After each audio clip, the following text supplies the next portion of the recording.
ಸ್ನೇಹಿತರೆ, ಇರಾನ್ ಒಳಗೊಳಗೆ ಬ್ರೇಕ್ ಆಗ್ತಾ ಇದೆಯಾ? ಅಮೆರಿಕ ಇಸ್ರೇಲ್ ವಿರುದ್ಧ ಫೈಟ್ ಮಾಡ್ತೀವಿ, ಜೋರಾಗಿ ಫೈಟ್ ಮಾಡ್ತೀವಿ, ಕಡೆ ತನಕ ಬಿಡಲ್ಲ ಅಂತ ಇರಾನ್ ಹೇಳ್ತಾ ಇದ್ರು ಕೂಡ ಒಳಗಡೆನೆ ಇರಾನ್ನ ಆಡಳಿತ, ಈಗಿರೋ ಸರ್ಕಾರ, ಮತ್ತೊಂದ್ ಕಡೆ ಸುಪ್ರೀಂ ಲೀಡರ್ ಆಯತುಲ್ಲಾ ಅಲಿ ಖಾಮಿನೈರ ಆಪ್ತ ಸೇನೆ IRGC ನಡುವೆ ಒಡಕುಂಟಾಗಿರೋದು, ಬಿರುಕುಂಟಾಗಿರೋದು ಸ್ಪಷ್ಟವಾಗಿ ಕಾಣಿಸ್ತಾ ಇದೆ. ಯಾಕಂದ್ರೆ ಸೇನೆ ಹತಾಶೆಯಿಂದ ಗಲ್ಫ್ ರಾಷ್ಟ್ರಗಳ ಮೇಲೆ ಅಬ್ಬರ ಜಾಸ್ತಿನೇ ಮಾಡ್ತಾ ಇದೆ. ಆದ್ರೆ ಇರಾನ್ನ ಅಧ್ಯಕ್ಷ ಮಸೂದ್ ಪೆಜೆಶ್ಕಿಯಾನ್ ಗಲ್ಫ್ ರಾಷ್ಟ್ರಗಳಿಗೆ ಸಾರಿ ಅಂತ ಹೇಳಿದ್ದಾರೆ, ಕ್ಷಮೆ ಕೇಳಿದ್ದಾರೆ. ನಾವು ನೆರೆಯ ರಾಷ್ಟ್ರಗಳ ಮೇಲೆ ದಾಳಿ ಮಾಡಿದ್ವಿ, ಇದಕ್ಕೆ ನಾನು ಇರಾನ್ ಪರವಾಗಿ ಕ್ಷಮೆ ಕೇಳ್ತೀನಿ. ನಮ್ಮ ಇಂಟರಿಮ್ ಲೀಡರ್ಶಿಪ್ ಕೌನ್ಸಿಲ್ ಈಗ ಒಂದು ದೊಡ್ಡ ನಿರ್ಧಾರಕ್ಕೆ ಬಂದಿದೆ. ಇನ್ಮೇಲೆ ನಾವು ನೇಬರಿಂಗ್ ಕಂಟ್ರೀಸ್ ಮೇಲೆ, ನಮ್ಮ ಅಕ್ಕಪಕ್ಕದ ರಾಷ್ಟ್ರಗಳ ಮೇಲೆ ಯಾವುದೇ ದಾಳಿ ಮಾಡಲ್ಲ. ಈ ರಾಷ್ಟ್ರಗಳು ನಮ್ಮ ಮೇಲೆ ದಾಳಿ ಮಾಡೋ ತನಕ ನಾವು ಮಿಸೈಲ್ ಹಾರಿಸಲ್ಲ ಅಂತ ಅಧ್ಯಕ್ಷರು ಪ್ರತಿಜ್ಞೆ ಮಾಡಿದ್ದಾರೆ. ಆದ್ರೆ ಈ ರೀತಿ ಹೇಳಿದ ಕೆಲವೇ ಗಂಟೆಗಳಲ್ಲಿ, 2 ಗಂಟೆ ಕೂಡ ಆಗಿರಲಿಲ್ಲ, ಖಾಮಿನೈರ ಆಪ್ತ ಸೇನೆ IRGC ಗಲ್ಫ್ ರಾಷ್ಟ್ರಗಳ ಮೇಲೆ ಮತ್ತೆ ದಾಳಿ ಮಾಡಿದ್ದಾರೆ. ಒಮಾನ್ ವಿಚಾರದಲ್ಲೂ ಕೂಡ ಆರಂಭದಲ್ಲಿ ಹೀಗೆ ಆಗಿತ್ತು. ಟಾರ್ಗೆಟ್ ಗಳನ್ನ ನೋಡ್ಕೊಂಡು ಹೊಡಿರಿ, ಸಿಕ್ಕಿದ ಕಡೆ ಫೈರ್ ಮಾಡಿಬಿಡಿ ಅಂತ ನಾವು ಹೇಳಿದೀವಿ ನಮ್ಮ IRGCಗೆ ಅಂತ ಹೇಳಿ ಇರಾನ್ನ ಈಗಿನ ಆಡಳಿತ ಹೇಳ್ತು.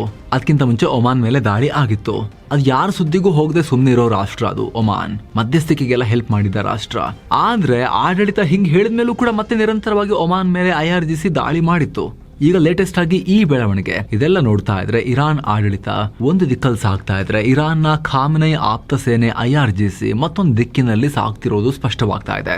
ಇತ್ತೀಚೆಗಷ್ಟೇ ಈ IRGC ಹೊರ್ಮುಜ್ ಜಲಸಂಧಿ ಬಂದ್ ಅಂತ ಡಿಕ್ಲೇರ್ ಮಾಡಿತ್ತು. ಆದ್ರೆ ಇರಾನ್ ಸರ್ಕಾರ ಮಾತ್ರ ಇಲ್ಲ, ಜಲಸಂಧಿ ಕ್ಲೋಸ್ ಆಗಿಲ್ಲ, ನಾವು ಹಾಗೆ ಮಾಡಲ್ಲ ಅಂತ ಹೇಳ್ತಾ ಇದೆ. ಹೀಗಾಗಿ ಸ್ನೇಹಿತರೆ, ಖಾಮಿನೈ ಹತ್ಯೆ ಆದ ಬಳಿಕ ಇರಾನ್ ನಲ್ಲಿ ಒಗ್ಗಟ್ಟಿಲ್ಲ, ಒಳಗೊಳಗೆ ಒಡಕು ಬಿರುಕು ಸಿಕ್ಕಾಪಟ್ಟೆ, ಒಬ್ಬೊಬ್ಬರು ನಂತರ ಅವ್ರು ಇಷ್ಟ ಬಂದಾಗ ಮಾಡ್ತಿದ್ದಾರೆ ಅನ್ನೋದು ಇಲ್ಲಿ ಸ್ಪಷ್ಟವಾಗಿ ಕಾಣಿಸ್ತಾ ಇದೆ. ಸೇನೆಯಲ್ಲಿ ಅನೇಕರು ರಾಜೀನಾಮೆ ಕೊಡ್ತಿದ್ದಾರೆ ಅನ್ನೋ ನ್ಯೂಸ್ ಕೂಡ ಬರ್ತಾ ಇದೆ. ಹಾಗೆ ಪೆಜೆಶ್ಕಿಯಾನ್ ಇಸ್ರೇಲ್ ಮತ್ತು ಅಮೆರಿಕಗೆ ದೊಡ್ಡ ವಾರ್ನಿಂಗ್ ಕೊಟ್ಟಿದ್ದಾರೆ. ನಾವು ಸರೆಂಡರ್ ಆಗೋಕೆ ಸಾಧ್ಯನೇ ಇಲ್ಲ. ಶತ್ರುಗಳು ಇರಾನ್ ಜನರ ಶರಣಾಗತಿಯ ಆಸೆಯನ್ನ ಅವರ ಗೋರಿಗಳಿಗೆ ತಗೊಂಡು ಹೋಗಬೇಕು ಅಷ್ಟೇ. ಅಂದ್ರೆ ಇರಾನ್ ಶರಣಾಗೋ ನಿಮ್ಮ ಆಸೆ ನೀವು ಬದುಕಿರೋ ತನಕ ಈಡೇರಲ್ಲ, ಹಂಗೆ ಸಾಯ್ತೀರಿ ನೀವು ಅನ್ನೋ ಹೇಳಿಕೆಯನ್ನ ಕೊಟ್ಟಿದ್ದಾರೆ. ಅಂದ ಹಾಗೆ ಇರಾನ್ ಸಂಪೂರ್ಣವಾಗಿ ಮಂಡಿಯೂರೋವರೆಗೂ ಯುದ್ಧ ನಡೆಯುತ್ತೆ ಅಂತ ಟ್ರಂಪ್ ಹೇಳಿದರು. ಅನ್ಕಂಡೀಷನಲ್ ಸರೆಂಡರ್ ಬೇಕು ನನಗೆ, ಅದು ಬಿಟ್ಟರೆ ಬೇರೆದೆಲ್ಲ ಮಾತುಕತೆ ನಡೆಯಲ್ಲ, ಯಾವುದೇ ಷರತ್ತನ್ನು ಹಾಕದೆ ಅವರು ಶರಣಾಗಬೇಕು ಅಷ್ಟೇ ಅಂತ ಟ್ರಂಪ್ ಡಿಮಾಂಡ್ ಮಾಡಿದರು. ಅದರ ಬೆನ್ನಲ್ಲೇ ಇರಾನ್ ಅಧ್ಯಕ್ಷರು ಈ ರೀತಿ ಹೇಳಿಕೆ ಕೊಟ್ಟಿದ್ದಾರೆ. ಮತ್ತೊಂದು ಕಡೆಯಿಂದ ಇರಾನ್ ನೌಕಾಪಡೆ ಮಿಡಲ್ ಈಸ್ಟ್ ನಲ್ಲಿ ದೊಡ್ಡ ಮಟ್ಟದ ದಾಳಿಯನ್ನ ಕಂಟಿನ್ಯೂ ಮಾಡಿದೆ. ಇಸ್ರೇಲ್ ಜೊತೆಗೆ ಯುನೈಟೆಡ್ ಅರಬ್ ಎಮಿರೇಟ್ಸ್, ಕುವೈತ್ ನಲ್ಲಿರುವ ಅಮೆರಿಕ ಸೇನಾ ನೆಲೆಗಳ ಮೇಲೆ ಡ್ರೋನ್ ದಾಳಿ ನಡೆದಿದೆ. ನಾವು ಅಮೆರಿಕದ ನೆಲೆಗಳು ಮತ್ತು ಆಕ್ರಮಿತ ಪ್ರದೇಶಗಳ ಮೇಲೆ ಮ್ಯಾಸಿವ್ ಡ್ರೋನ್ ದಾಳಿ ಮಾಡಿದೀವಿ ಅಂತ ಇರಾನ್ ಸೇನೆ ಹೇಳಿಕೊಂಡಿದೆ. UAE ನಲ್ಲಿರೋ ಅಲ್ ಮಿನ್ಹಾದ್ ಬೇಸ್ ಮತ್ತು ಕುವೈತ್ನ ಬೇಸ್ ಮೇಲೆ ಈ ದಾಳಿ ನಡೆದಿದೆ. ಹಾಗೆ ಇಸ್ರೇಲ್ ನಲ್ಲಿರೋ ಅಮೆರಿಕದ ಒಂದು ಸ್ಟ್ರಾಟಜಿಕ್ ಫೆಸಿಲಿಟಿ ಅಂದ್ರೆ ಆಯಕಟ್ಟಿನ ಜಾಗಕ್ಕೂ ಕೂಡ ನಾವು ಟಾರ್ಗೆಟ್ ಮಾಡಿ ಹೊಡೆದಿದ್ದೀವಿ ಅಂತ ಇರಾನ್ ಹೇಳ್ಕೊಂಡಿದೆ. ಮತ್ತೊಂದು ಕಡೆ ಕತರ್ ದೇಶದ ಮೇಲೂ ಕೂಡ ಕ್ಷಿಪಣಿ ದಾಳಿಯಾಗಿದೆ. ಆದ್ರೆ ಆ ದಾಳಿಯನ್ನ ನಾವು ತಡೆಗಟ್ಟಿದೀವಿ, ಡ್ರೋನ್ ಅನ್ನ ಇಂಟರ್ಸೆಪ್ಟ್ ಮಾಡಿ ಬ್ಲಾಕ್ ಮಾಡಿ ಹೊಡೆದು ಹಾಕಿದೀವಿ ಅಂತ ಕತರ್ ಹೇಳಿದೆ. ಇನ್ನು ಯುನೈಟೆಡ್ ಅರಬ್ ಎಮಿರೇಟ್ಸ್ ನ ಅಲ್ ದಫ್ರಾ ವಾಯುನೆಲೆಯಲ್ಲಿರುವ ಅಮೆರಿಕದ ಏರ್ ಕಾಂಬ್ಯಾಟ್ ಸೆಂಟರ್ ಮತ್ತು ಸ್ಯಾಟಲೈಟ್ ಕಮ್ಯುನಿಕೇಶನ್ ಹಬ್ ಮೇಲೆ ಇರಾನ್ನ ರೆವಲ್ಯೂಷನರಿ ಗಾರ್ಡ್ ಅಟ್ಯಾಕ್ ಮಾಡಿದ್ದಾರೆ. ಈ ಕಡೆ ಇರಾನ್ ಬಹ್ರೇನ್ ಮೇಲೆ ಭಯಾನಕ ದಾಳಿಯನ್ನ ಮುಂದುವರೆಸಿದೆ. ಸಂಘರ್ಷ ಶುರುವಾದಾಗಿನಿಂದ ಇಲ್ಲಿವರೆಗೂ 86 ಮಿಸೈಲ್ಸ್ ಹಾಕಿದೆ ಬಹ್ರೇನ್ಗೆ, ಚಿಕ್ಕ ದ್ವೀಪ ರಾಷ್ಟ್ರಕ್ಕೆ. 148 ಡ್ರೋನ್ಗಳನ್ನ ನಾವು ಇಂಟರ್ಸೆಪ್ಟ್ ಮಾಡಿದ್ದೀವಿ ಅಂತ ಬಹ್ರೇನ್ ರಕ್ಷಣಾ ಸಚಿವಾಲಯವೇ ಮಾಹಿತಿ ಕೊಟ್ಟಿದೆ. ಅತ ಇರಾಕ್ನ ಕುರ್ದಿಶ್ ಪ್ರದೇಶದಲ್ಲಿ ಇರಾನ್ನ IRGC ಪಡೆ ಇವತ್ತು ಬೆಳಗ್ಗೆ ಭಾರಿ ದಾಳಿ ನಡೆಸಿದ್ದು ಬರೋಬ್ಬರಿ 3 ಪ್ರತ್ಯೇಕತಾವಾದಿ ಗುಂಪುಗಳ ನೆಲೆಗಳನ್ನ ಧ್ವಂಸ ಮಾಡಲಾಗಿದೆ. ಈ ಬಗ್ಗೆ ಇರಾನ್ನ ತಸ್ನಿಮ್ ನ್ಯೂಸ್ ಏಜೆನ್ಸಿ ರಿಪೋರ್ಟ್ ಮಾಡಿದೆ. ನಮ್ಮ ದೇಶದ ಭದ್ರತೆ ಮತ್ತು ಸಮಗ್ರತೆಗೆ ಧಕ್ಕೆ ತರುವಂತ ಯಾವುದೇ ಹೆಜ್ಜೆ ಇಟ್ಟರೂ ಕೂಡ ಪ್ರತ್ಯೇಕತಾವಾದಿ ಗುಂಪುಗಳನ್ನ, ಸೆಪರೇಟಿಸ್ಟ್ಗಳನ್ನ ಕ್ರಶ್ ಮಾಡ್ತೀವಿ ಅಂತ IRGC ಎಚ್ಚರಿಕೆಯನ್ನ ಕೊಟ್ಟಿದೆ, ವಾರ್ನಿಂಗ್ ಕೊಟ್ಟಿದೆ. ಮತ್ತೊಂದು ಕಡೆ ಹಾರ್ಮುಜ್ ಜಲಸಂಧಿಯಲ್ಲಿ IRGCಯ ಅಟ್ಟಹಾಸ ಕಂಟಿನ್ಯೂ ಆಗಿದೆ. ಸ್ಟ್ರೇಟ್ ಆಫ್ ಹಾರ್ಮುಜ್ ಬಳಿ ಸಾಗ್ತಾ ಇದ್ದ ಮಾಲ್ಟಾ ಧ್ವಜ ಹೊಂದಿದ್ದ ಪ್ರೈಮಾ ಹೆಸರಿನ ಆಯಿಲ್ ಟ್ಯಾಂಕರ್ ಮೇಲೆ ಡ್ರೋನ್ ದಾಳಿ ಮಾಡಿದೆ. ಇದನ್ನ ಖುದ್ದು IRGCನೇ ಹೇಳಿದೆ. ಪ್ರೈಮಾ ಹಡಗಿಗೆ ನಾವು ಸಾಕಷ್ಟು ಬಾರಿ ಎಚ್ಚರಿಕೆಯನ್ನು ಕೊಟ್ವಿ, ನಿರ್ಬಂಧ ಇದೆ, ಬರಬೇಡಿ ಅಂತ ಅಲರ್ಟ್ ಕೊಟ್ವಿ. ಆದರೆ ನಮ್ಮ ಎಚ್ಚರಿಕೆಗಳನ್ನು ನಿರ್ಲಕ್ಷಿಸಿ ಮುಂದಕ್ಕೆ ಬಂದರು. ಸೊ ಅದನ್ನು ಟಾರ್ಗೆಟ್ ಮಾಡಿ ಹೊಡೆದ್ವಿ ಅಂತ IRGC ಸ್ಟೇಟ್ಮೆಂಟ್ ರಿಲೀಸ್ ಮಾಡಿದೆ. ಹಡಗಿಗೆ ಏನಾಯಿತು, ಮುಳುಗಿ ಹೋಯ್ತಾ, ಅದ್ರ ಏನು ಡ್ಯಾಮೇಜ್ ಆಗಿದೆ ಇನ್ನೂ ಕೂಡ ಸ್ಪಷ್ಟ ಆಗಬೇಕದು. ಇಲ್ಲೂ ಕೂಡ ಇರಾನ್ ಸರ್ಕಾರ ಮತ್ತು IRGC ನಡುವೆ ಒಂದೇ ಒಮ್ಮತ ಇಲ್ಲ, ಪ್ರತ್ಯೇಕವಾಗಿ ನಡ್ಕೊಳ್ತಾ ಇದ್ದಾರೆ. IRGC ಯಾರು ಹೇಳಿದ್ದು ಕೇಳ್ತಿಲ್ಲ ಅನ್ನೋದು ಕೂಡ ಇಲ್ಲಿ ಸ್ಪಷ್ಟವಾಗಿ ಕಾಣಿಸ್ತಾ ಇದೆ. ಅಥವಾ ಈ ಇರಾನ್ನ ಈಗಿನ ಸರ್ಕಾರದವರು ತಮ್ಮ ತಲೆ ಉಳಿಸ್ಕೊಳ್ಳೋಕ್ಕೋಸ್ಕರ ನಮ್ದೇನು ಕಂಟ್ರೋಲ್ ಇಲ್ಲ, ಅವ್ರು ಇಷ್ಟ ಬಂದಿದ್ದು ಮಾಡ್ತಿದ್ದಾರೆ ಅಂತ ಹೇಳ್ಕೊಳ್ಳೋಕ್ಕೋಸ್ಕರ ಆ ರೀತಿ ಮಾಡ್ತಿದ್ದಾರಾ ಏನಂತಾನೆ ಅರ್ಥ ಆಗ್ತಾ ಇಲ್ಲ ಇರಾನ್ನ ಪರಿಸ್ಥಿತಿ. ಚಿಂತಾಜನಕ ಆಗಿ ಹೋಗಿದೆ. ಮಿಡಲ್ ಈಸ್ಟ್ ಯುದ್ಧದಲ್ಲಿ ಅಮೆರಿಕ ಮತ್ತೊಂದು ಅಪಾಯಕಾರಿ ಹೆಜ್ಜೆ ಇಡೋಕೆ ರೆಡಿಯಾಗಿದೆ. ತನ್ನ 3ನೇ ಏರ್ಕ್ರಾಫ್ಟ್ ಕ್ಯಾರಿಯರ್ ಅನ್ನ ಯುದ್ಧ ಭೂಮಿಗೆ ಬಿಡೋಕೆ ಸಜ್ಜಾಗಿದೆ. ಈಗ ಆಲ್ರೆಡಿ 2 ಯುದ್ಧ ನೌಕೆಗಳನ್ನು ಮಿಡಲ್ ಈಸ್ಟ್ ಕಡೆಗೆ ಮೂವ್ ಮಾಡಿರೋ ಅಮೆರಿಕ ತನ್ನ USS ಜಾರ್ಜ್ H.W. ಬುಷ್ ಅನ್ನ ಮಿಡಲ್ ಈಸ್ಟ್ಗೆ ಕಳಿಸೋಕೆ ಎಲ್ಲ ತಯಾರಿ ಮಾಡಿಕೊಂಡಿದೆ. ಈ ಹಡಗು ತನ್ನ ಎಲ್ಲ ಟ್ರೈನಿಂಗ್ ಮುಗಿಸ್ಕೊಂಡು ಯುದ್ಧ ಭೂಮಿಯತ್ತ ಹೊರಡೋಕೆ ರೆಡಿಯಾಗಿದೆ.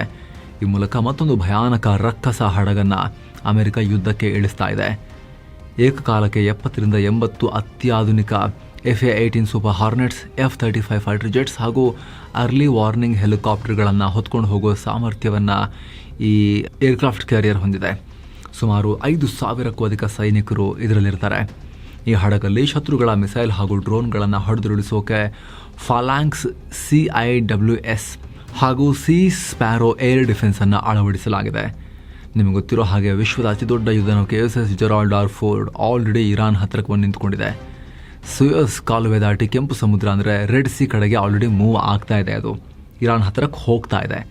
ಇತ್ತ ಅರಬ್ಬಿ ಸಮುದ್ರದಲ್ಲಿ ಆಲ್ರೆಡಿ USS ಅಬ್ರಹಾಂ ಲಿಂಕನ್ ಬಂದು ನಿಂತ್ಕೊಂಡಾಗಿದೆ. ಇರಾನ್ ಮೇಲೆ ದಾಳಿ ಮಾಡೋಕೆ ಅಮೆರಿಕ ಈ ನೌಕೆಯಲ್ಲಿ ಸ್ಟೇಷನ್ ಮಾಡಿದೆ. ಈಗ ಈ ಹೊಸ ನೌಕೆ ಕೂಡ ಏರ್ಕ್ರಾಫ್ಟ್ ಕ್ಯಾರಿಯರ್ ಕೂಡ ಸೇರಿದ್ರೆ ಮಿಡಲ್ ಈಸ್ಟ್ ವಲಯದಲ್ಲಿ ಅಮೆರಿಕದ ಮಿಲಿಟರಿ ಶಕ್ತಿ 3 ಪಟ್ಟು ಜಾಸ್ತಿ ಆಗುತ್ತೆ. ಯುದ್ಧದ ತೀವ್ರತೆ ಹೆಚ್ಚಾಗಿರೋ ಈ ಹೊತ್ತಲ್ಲಿ ಟ್ರಂಪ್ ಇಷ್ಟೊಂದು ಸೇನೆಯಲ್ಲಿ ಕಳಿಸ್ತಿರೋದು ಇರಾನ್ನಲ್ಲಿ ಮುಂದೇನು ಕಾದಿದೆ ಅನ್ನೋ ಆತಂಕವನ್ನು ಹುಟ್ಟುಹಾಕಿದೆ. ಮುಸ್ಲಿಂ ಮೆಜಾರಿಟಿ ಜೊತೆಗೆ ಶಿಯಾ ಮೆಜಾರಿಟಿನೇ ಆಗಿರೋ ಅಜರ್ಬೈಜಾನ್ ಮೇಲೂ ಕೂಡ ಇರಾನ್ ದಾಳಿಯನ್ನು ಮುಂದುವರಿಸಿದೆ. ಅವರು ಇಸ್ರೇಲ್ ಒಂದಿಗೆ ಕ್ಲೋಸ್ ಇದ್ದಾರೆ ಅನ್ನೋ ಕಾರಣಕ್ಕೆ ಈ ದಾಳಿ ಪ್ರಯತ್ನ ವಿಫಲಗೊಳಿಸಿದ್ದೀವಿ ನಾವು ಅಂತ ಅಜರ್ಬೈಜಾನ್ನ ಭದ್ರತಾ ಪಡೆ ಹೇಳಿಕೆಯನ್ನು ಕೊಟ್ಟಿದೆ. ಟರ್ಕಿಗೆ ಸಂಪರ್ಕ ಕಲ್ಪಿಸೋ ಆಯಕಟ್ಟಿನ ಬಾಕು ಟಿಬಿಲಿಸಿ ಸೈಹಾನ್ ಆಯಿಲ್ ಪೈಪ್ಲೈನ್ ಅನ್ನೇ ಉಡಾಯಿಸೋಕೆ ಇರಾನ್ ಮೊದಲು ಪ್ಲಾನ್ ಮಾಡಿತ್ತು. ಬರೀ ಪೈಪ್ಲೈನ್ ಅಷ್ಟೇ ಅಲ್ಲದೆ ಅಜರ್ಬೈಜಾನ್ನಲ್ಲಿರೋ ಇಸ್ರೇಲ್ ರಾಯಭಾರ ಕಚೇರಿ, ಯಹೂದಿ ಪ್ರಾರ್ಥನಾ ಮಂದಿರ ಹಾಗೂ ಅಲ್ಲಿನ ಯಹೂದಿ ಸಮುದಾಯದ ಪ್ರಮುಖ ನಾಯಕರನ್ನ ಟಾರ್ಗೆಟ್ ಮಾಡಿ ದಾಳಿಗೆ ಸಂಚು ರೂಪಿಸಲಾಗಿತ್ತು ಅಂತ ಅಜರ್ಬೈಜಾನಿ ಅಧಿಕಾರಿಗಳು ಹೇಳಿದ್ದಾರೆ. ಸದ್ಯ ಇರಾನ್ನ ಈ ಎಲ್ಲ ಕುತಂತ್ರಗಳನ್ನು ವಿಫಲಗೊಳಿಸಿದ್ದೀವಿ ನಾವು ಅಂತ ಅನೌನ್ಸ್ ಮಾಡಿರುವ ಅಜರ್ಬೈಜಾನ್ ಸೆಕ್ಯೂರಿಟಿ ಸರ್ವಿಸ್ ಈ ದಾಳಿಯ ಯತ್ನವನ್ನು ನೇರವಾಗಿ ಭಯೋತ್ಪಾದಕ ಕೃತ್ಯ ಅಂತ ಕರೆದಿದೆ. ಪ್ರತಿಕಾರ ಹೇಳ್ತೀವಿ ಅಂತ ಹೇಳಿದೆ. ಇಸ್ರೇಲ್ ಏರ್ ಫೋರ್ಸ್ ಮತ್ತೆ ತೆಹರಾನ್ ಮತ್ತು ಇಸ್ಫಹಾನ್ ಮೇಲೆ ಮಿಸೈಲ್ ಮತ್ತು ಡ್ರೋನ್ ದಾಳಿ ಮಾಡಿದೆ. ಇದರ ಬಗ್ಗೆ ಇಸ್ರೇಲಿ ಸೇನೆ ಅನೌನ್ಸ್ ಮಾಡಿದೆ. ಇದರಲ್ಲಿ ಮೆಹರಾಬಾದ್ ಏರ್ಪೋರ್ಟ್ ಅನ್ನು ಸೇರಿಸಿ ಮೇಜರ್ ಡೊಮೆಸ್ಟಿಕ್ ಹಬ್ಗಳನ್ನು ಗುರಿಯಾಗಿಸಿಕೊಂಡು ಇಸ್ರೇಲ್ ದಾಳಿ ಮಾಡಿದೆ. ಸೊ ಏರ್ಪೋರ್ಟ್ ನಲ್ಲಿದ್ದ ಕಮರ್ಷಿಯಲ್ ಪ್ಲೇನ್ಗಳು ಸುಟ್ಟು ಹೋಗಿವೆ. ಇಲ್ಲಿ ತನಕ ಈ ಸಪರೇಟ್ ದಾಳಿಯಿಂದ ಯಾವುದೇ ಸಾವು ನೋವುಗಳ ವರದಿ ಆಗಿಲ್ಲ. ಇನ್ನೊಂದ್ ಕಡೆ ಯುದ್ಧದಿಂದ ಡ್ಯಾಮೇಜ್ ಆಗಿರೋ ಜಾಗಗಳ ವಿಡಿಯೋ ಮಾಡಿ ಬೇರೆ ರಾಷ್ಟ್ರಗಳಿಗೆ ಕಳಿಸದಂತೆ ಇರಾನ್ ತನ್ನ ನಾಗರಿಕರಿಗೆ ವಾರ್ನಿಂಗ್ ಕೊಟ್ಟಿದೆ. ಇಂಥ ದೃಶ್ಯಗಳನ್ನು ಶೂಟ್ ಮಾಡೋರನ್ನ ಇಸ್ರೇಲ್ ಪರ ಕೆಲಸ ಮಾಡೋ ಏಜೆಂಟ್ಗಳು ಅಂತ ನಾವು ಕನ್ಸಿಡರ್ ಮಾಡಬೇಕಾಗತ್ತೆ ಅಂತ ಅಲ್ಲಿನ ಇಂಟೆಲಿಜೆನ್ಸ್ ಮಿನಿಸ್ಟ್ರಿ ವಾರ್ನಿಂಗ್ ಕೊಟ್ಟಿದೆ ತನ್ನ ಜನಕ್ಕೇನೆ. ಅಮೆರಿಕ ಮತ್ತು ಇಸ್ರೇಲ್ ಪರ ಕೆಲಸ ಮಾಡೋ ಇಂಥ ವ್ಯಕ್ತಿಗಳ ಮೇಲೆ ಹದ್ದಿನ ಕಣ್ಣಿಟ್ಟಿದ್ದೀವಿ. ಯಾರಿಗೆ ಹೇಳ್ತಿರೋದು ಇವರು? ದಾಳಿ ಆಗಿರೋದನ್ನು ಫೋಟೋ ಮಾಡಿ ಸೋಷಿಯಲ್ ಮೀಡಿಯಾಗೆ ಅಪ್ಲೋಡ್ ಮಾಡೋಕೆ ಯಾರೆಲ್ಲ ಹೋಗ್ತಾರೆ, ಇಂಟರ್ನೆಟಿಗೆ ಹಾಕ್ತಾರೆ, ಅವರಿಗೆ ಬೆದರಿಕೆ ಉಡ್ತಾ ಇರೋದು. ಅವರಿಗೆ ಕಠಿಣ ಶಿಕ್ಷೆಯನ್ನು ಗುರಿಪಡಿಸ್ತೀವಿ ಅಂತ ಹೇಳಿದ್ದಾರೆ. ಇಲ್ಲಿ ಗಮನಿಸಬೇಕಾಗಿರೋದು ಏನು ಅಂದರೆ ಇರಾನ್ನಲ್ಲಿ ಕಳೆದ 1 ವಾರದಿಂದ ಗ್ಲೋಬಲ್ ಇಂಟರ್ನೆಟ್ ಸಂಪೂರ್ಣ ಬ್ಲಾಕ್ ಆಗಿದೆ. ಅಲ್ಲಿನ ಜನರಿಗೆ ಹೊರ ಪ್ರಪಂಚದೊಂದಿಗೆ ಕಮ್ಯುನಿಕೇಟ್ ಮಾಡೋಕೆ ಸಾಧ್ಯ ಆಗ್ತಾ ಇಲ್ಲ. ಆದರೂ ಸ್ಯಾಟಲೈಟ್ ಕನೆಕ್ಷನ್ ಮೂಲಕ ಅಲ್ಲಿಂದ ಸುದ್ದಿಗಳು ಒಂದೊಂದಾಗಿ ಹೊರ ಬರ್ತಾ ಇದ್ದಾವೆ. ಅಮೆರಿಕ ಮತ್ತು ಇಸ್ರೇಲ್ ನಡೆಸಿದ ಭೀಕರ ದಾಳಿಯಿಂದಾಗಿರೋ ಲಾಸ್ ಬಗ್ಗೆ ಇರಾನ್ನ ರೆಡ್ ಕ್ರೆಸೆಂಟ್ ಸೊಸೈಟಿ ಶಾಕಿಂಗ್ ಅಂಕಿಅಂಶಗಳನ್ನು ರಿಲೀಸ್ ಮಾಡಿದೆ. ಫೆಬ್ರವರಿ 28ರಿಂದ ಶುರುವಾಗಿರೋ ಈ ಕದನದಲ್ಲಿ ಬರೋಬ್ಬರಿ 6,668 ನಾಗರಿಕ ಕೇಂದ್ರಗಳನ್ನು ಟಾರ್ಗೆಟ್ ಮಾಡಲಾಗಿದೆ. ಇದರಲ್ಲಿ ಅತಿ ಹೆಚ್ಚು 5,500ಕ್ಕೂ ಅಧಿಕ ಮನೆಗಳು ಧ್ವಂಸವಾಗಿವೆ. ಬರೀ ಮನೆಗಳು ಮಾತ್ರ ಅಲ್ಲ, 1,041 ಕಮರ್ಷಿಯಲ್ ಮಳಿಗೆಗಳು, 14 ಮೆಡಿಕಲ್ ಸೆಂಟರ್ಗಳು ಮತ್ತು 65 ಶಾಲೆಗಳ ಮೇಲೂ ಕೂಡ ದಾಳಿಯಾಗಿದೆ ಅಂತ ಇರಾನ್ನ ರೆಡ್ ಕ್ರೆಸೆಂಟ್ ಕ್ಲೇಮ್ ಮಾಡಿದೆ. ಮತ್ತೊಂದು ಕಡೆ ಮಿಡಲ್ ಈಸ್ಟ್ ನಲ್ಲಿ ಯುದ್ಧದ ಕಾರ್ಮೋಡ ದಿನೇ ದಿನೇ ದಟ್ಟವಾಗ್ತಿರೋದ್ರಿಂದ ಇಸ್ರೇಲ್ನಲ್ಲಿರೋ ತಮ್ಮ ರಾಷ್ಟ್ರದ ಜನರನ್ನ ಸೇಫ್ ಆಗಿ ವಾಪಸ್ ಕರೆತರೋಕೆ ಅಮೆರಿಕ ಈಗ ಮೆಗಾ ಪ್ಲಾನ್ ಮಾಡಿದೆ. ಸೋಮವಾರ ತಕ್ಷಣ ಮಿಡಲ್ ಈಸ್ಟ್ ಬಿಟ್ಟು ಬರುವಂತೆ ಅಮೆರಿಕನ್ನರಿಗೆ ಸೂಚನೆ ಕೊಡಲಾಗಿತ್ತು. ಆದ್ರೀಗ ಯುದ್ಧ ಇನ್ನಷ್ಟು ತೀವ್ರವಾಗ್ತಿರೋದ್ರಿಂದ ಜನರನ್ನ ಸೇಫ್ ಆಗಿ ಈಜಿಪ್ಟ್ ಬಾರ್ಡರ್ಗೆ ಶಿಫ್ಟ್ ಮಾಡೋಕೆ ಜೆರುಸಲಂನಲ್ಲಿರೋ American embassy special bus service ಅನ್ನ ಶುರು ಮಾಡಿದೆ. ಜೆರುಸಲಂ ಹಾಗೂ ಟೆಲ್ ಅವಿವ್ ನಗರಗಳಿಂದ ಈಜಿಪ್ಟ್ನ ತಾಬಾ ಬಾರ್ಡರ್ ಕ್ರಾಸಿಂಗ್ಗೆ ಈ ಬಸ್ಗಳು ಅಮೆರಿಕನ್ ಪ್ರಜೆಗಳನ್ನು ಮೂವ್ ಮಾಡಲಿವೆ. ಮಾರ್ಚ್ 7 ಮತ್ತು 8ರ ಶನಿವಾರ ಹಾಗೂ ಭಾನುವಾರ ಕೂಡ ಈ ತುರ್ತು ಬಸ್ ಸೇವೆ ಇರುತ್ತೆ ಅಂತ ಅಮೆರಿಕನ್ ಎಂಬಸಿ ಸ್ಪಷ್ಟಪಡಿಸಿದೆ. ಇರಾನ್ ಮತ್ತು ಅಮೆರಿಕ ನಡುವಿನ ಭೀಕರ ಯುದ್ಧದಲ್ಲಿ ಇದೀಗ ಬ್ರಿಟನ್ ಕೂಡ ಅಮೆರಿಕಾಗೆ ಅಧಿಕೃತವಾಗಿ ಹೆಲ್ಪ್ ಮಾಡ್ತಾ ಇದೆ, ಸೇರ್ಕೊಂಡಿದೆ. ಇರಾನ್ನ ಮಿಸೈಲ್ ನೆಲೆಗಳನ್ನು ಧ್ವಂಸ ಮಾಡೋಕೆ ತನ್ನ ಮಿಲಿಟರಿ ಬೇಸ್ಗಳನ್ನು ಬಳಸ್ಕೊಳ್ಳೋಕೆ British prime minister Keir Starmer ಕಡೆಗೂ ಗ್ರೀನ್ ಸಿಗ್ನಲ್ ಕೊಟ್ಟಿದ್ದಾರೆ. ಪರ್ಮಿಷನ್ ಸಿಕ್ಕಿದ್ದೆ ತಡ ಶುಕ್ರವಾರ ಸಂಜೆ ಅಮೆರಿಕದ ಬರೋಬ್ಬರಿ 146 ಅಡಿ ಉದ್ದದ ಡೆಡ್ಲಿ B-1 ಲ್ಯಾನ್ಸರ್ ಬಾಂಬರ್ ವಿಮಾನ ಬ್ರಿಟನ್ನ ಗ್ಲಾಸ್ಟರ್ ಶೈರ್ನಲ್ಲಿರೋ RAF ಫೇರ್ಫೋರ್ಡ್ ಏರ್ಬೇಸ್ನಲ್ಲಿ ಬಂದು ಲ್ಯಾಂಡ್ ಆಗಿದೆ. ಈ ಮೂಲಕ ಇರಾನ್ ವಿರುದ್ಧದ ಬೃಹತ್ ಕಾರ್ಯಾಚರಣೆಗೆ ಅಮೆರಿಕ ತನ್ನ ಸೇನಾ ಬಲವನ್ನು ಮತ್ತಷ್ಟು ಜಾಸ್ತಿ ಮಾಡಿಕೊಳ್ತಾ ಇದೆ. ಮಿಡಲ್ ಈಸ್ಟ್ನಲ್ಲಿ ಯುದ್ಧದ ಕಾರ್ಮೋಡ ಕ್ಲಿಯರ್ ಆಗೋದ್ರ ಬದಲಿಗೆ ಇನ್ನಷ್ಟು ದಟ್ಟವೇ ಆಗ್ತಾ ಇದೆ. ಕಾರ್ಮೋಡ ಆಗೀಗ ಬಾಂಬ್ಗಳ ಮಳೆನೇ ಸುರಿತಾ ಇದೆಯಲ್ಲ, ಅದು ಇನ್ನೂ ಜಾಸ್ತಿ ಆಗೋ ಲೆಕ್ಕಾಚಾರ ಇದೆ. ಇನ್ನು ಇಸ್ರೇಲ್ ಮತ್ತು ಲೆಬನಾನ್ನ ಹೊಡೆದಾಟ ಕೂಡ ನಡೀತಾ ಇದೆಯಲ್ಲ. ಲೆಬನಾನ್ ಅಂದ್ರೆ ಸೌತ್ ಲೆಬನಾನ್ ಒಂದಷ್ಟು ಕಂಟ್ರೋಲ್ ಮಾಡುವಂತ ಹಿಜ್ಬುಲ್ಲಾಗಳ ನಡುವೆ ಇಸ್ರೇಲ್ ದಾಳಿ ಮಾಡ್ತಾ ಇದೆ ಅವ್ರ ಮೇಲೆ. ಸೊ ಈಗ ಲೆಬನಾನ್ ಹೆಲ್ತ್ ಮಿನಿಸ್ಟ್ರಿ ಮಾಹಿತಿ ಕೊಟ್ಟಿದೆ, 26 ಜನ ಪ್ರಾಣ ಕಳ್ಕೊಂಡಿದ್ದಾರೆ ಇಸ್ರೇಲ್ನ ದಾಳಿಯಲ್ಲಿ ಅಂತ, 35 ಜನ ಗಾಯಗೊಂಡಿದ್ದಾರೆ ಅಂತ. ಏನೋ ಸಿರಿಯಾ ಕಡೆಯಿಂದ ಬರ್ತಾ ಇದ್ದ ಇಸ್ರೇಲಿ ಹೆಲಿಕಾಪ್ಟರ್ಗಳನ್ನು ನಾವು ಹಿಮ್ಮೆಟ್ಟಿಸಿದ್ದೀವಿ ಅಂತ ಹಿಜ್ಬುಲ್ಲಾಗಳು ಹೇಳಿಕೆ ಕೊಟ್ಟಿದ್ದಾರೆ. ಏನು ಅಮೆರಿಕದ ದಾಳಿಗೆ ಇರಾನ್ನ ಐರಿಸ್ ದೇನಾ ಯುದ್ಧ ನೌಕೆ ಮುಳುಗಡೆಯಾಗಿದ್ದು ಹಾಗೂ ಐರಿಸ್ ಲವಾನ್ ನೌಕೆಯನ್ನು ಭಾರತ ರಕ್ಷಣೆ ಮಾಡಿರೋದ್ರ ಬಗ್ಗೆ ವಿದೇಶಾಂಗ ಸಚಿವ S ಜೈಶಂಕರ್ ಮೌನ ಮುರಿದಿದ್ದಾರೆ. ಈ ಇರಾನ್ ನೌಕೆಗಳು ಇತ್ತೀಚೆಗೆ ಭಾರತದಲ್ಲಿ ನಡೆದಿದ್ದ ಇಂಟರ್ನ್ಯಾಷನಲ್ ಫ್ಲೀಟ್ ರಿವ್ಯೂ ಮುಗಿಸ್ಕೊಂಡು ಮಿಲನ್ 2026 ಮುಗಿಸ್ಕೊಂಡು ವಾಪಸ್ ಹೋಗುವಾಗ ಈ ಘಟನೆಯಾಗಿದೆ. ತಾಂತ್ರಿಕ ದೋಷದಿಂದ ಸಂಕಷ್ಟದಲ್ಲಿದ್ದ ಲವಾನ್ ನೌಕೆ ನಮ್ಮ ಬಂದರಿಗೆ ಬರೋಕೆ ಅನುಮತಿಯನ್ನು ಕೇಳ್ತು. ಮಾನವೀಯ ದೃಷ್ಟಿಯಿಂದ ನಾವು ಕೊಚ್ಚಿ ಬಂದರಲ್ಲಿ ಅವರಿಗೆ ಸೇಫ್ ಆಗಿ ಡಾಕ್ ಮಾಡೋಕೆ ಹೆಲ್ಪ್ ಮಾಡಿದ್ದೀವಿ ಅಂತ ಜೈಶಂಕರ್ ಹೇಳಿದ್ದಾರೆ. ಇದೇ ವೇಳೆ ಹಿಂದೂ ಮಹಾಸಾಗರದ ಭದ್ರತೆ ಬಗ್ಗೆ ಕೂಡ ಮಾತನಾಡಿದ್ದಾರೆ.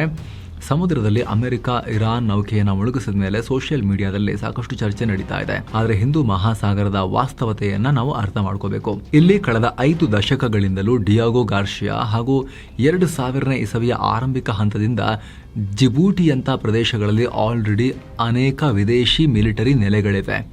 ಅದನ್ನು ನಾವು ಮರಿಬಾರದು ಅಂತ ಜೈಶಂಕರ್ ಹೇಳಿದ್ದಾರೆ. ಆ ಮೂಲಕ ಆಲ್ರೆಡಿ ಇದು ಜಾಗತಿಕ ಕದನ ಕಣವಾಗಿ ಬದಲಾಗಿದೆ. ನಾವು ಸಿಂಗಲ್ ಪ್ಲೇಯರ್ ಅಲ್ಲ, ಇಲ್ಲಿ ಭಾರತ ಒಂದೇ ಪ್ಲೇಯರ್ ಆಗಿ ಇಲ್ಲಿ ಇಲ್ಲ, ಅಮೆರಿಕನ್ಸ್ ಇದ್ದಾರೆ, ಬ್ರಿಟಿಷ್ ಇದ್ದಾರೆ ಅನ್ನೋ ವಿಚಾರವನ್ನು ಅವರು ಪ್ರಸ್ತಾಪ ಮಾಡ್ತಾ ಇದ್ದಾರೆ. ಸೊ ಸ್ನೇಹಿತರೆ, ಓವರ್ ಆಲ್ ನೋಡ್ತಾ ಇದ್ರೆ ಯುದ್ಧ ಇನ್ನಷ್ಟು ತೀವ್ರವೇ ಆಗ್ತಾ ಇದೆ. ಇರಾನ್ನಲ್ಲಿ ಒಳ ಭಿನ್ನಮತ, ಆಂತರಿಕ ಬೇಗುದಿ, ಒಳಗೊಳಗೆ ಕಿತ್ತಾಟದ ಆರಂಭಿಕ ಲಕ್ಷಣಗಳು ಜೋರಾಗಿ ಕಾಣಿಸೋಕೆ ಶುರುವಾಗಿವೆ. ಇದಕ್ಕೆ ಸಂಬಂಧಪಟ್ಟಂತೆ ಆಗುವ ಪ್ರತಿ ಬೆಳವಣಿಗೆಯನ್ನು ಟೈಮ್ಲಿಯಾಗಿ ನಿಮಗೆ ತಲುಪಿಸ್ತಾನೆ ಇರ್ತೀವಿ. ಸಬ್ಸ್ಕ್ರೈಬ್ ಮಾಡದೇ ಇರೋ ವೀಕ್ಷಕರು ದಯವಿಟ್ಟು ಸಬ್ಸ್ಕ್ರೈಬ್ ಮಾಡಿ. ಹಾಗೆ ಸ್ನೇಹಿತರೆ, ವಿಡಿಯೋ ಕೆಳಗಿರೋ ಜಾಯಿನ್ ಬಟನ್ ಮೂಲಕ ಆಸಕ್ತ ವೀಕ್ಷಕರು ಮಸ್ಮಗ ಪ್ರೀಮಿಯಂ ಮೆಂಬರ್ ಕೂಡ ಆಗ್ಬೋದು. ಆಗ ಎಲ್ಲ ಮೆಂಬರ್ ಓನ್ಲಿ ವಿಡಿಯೋಸನ್ನು ನೋಡೋಕೆ ಶುರು ಮಾಡ್ಬೋದು. ಇದರಿಂದ ನೀವು ನಮಗೆ ಸಪೋರ್ಟ್ ಮಾಡಿದ ಹಾಗೂ ಕೂಡ ಆಗುತ್ತೆ. ಆಸಕ್ತರು ಜಾಯಿನ್ ಬಟನ್ ಚೆಕ್ ಮಾಡಿ ಮತ್ತೆ ಭೇಟಿ ಆಗ್ತಿರೋಣ.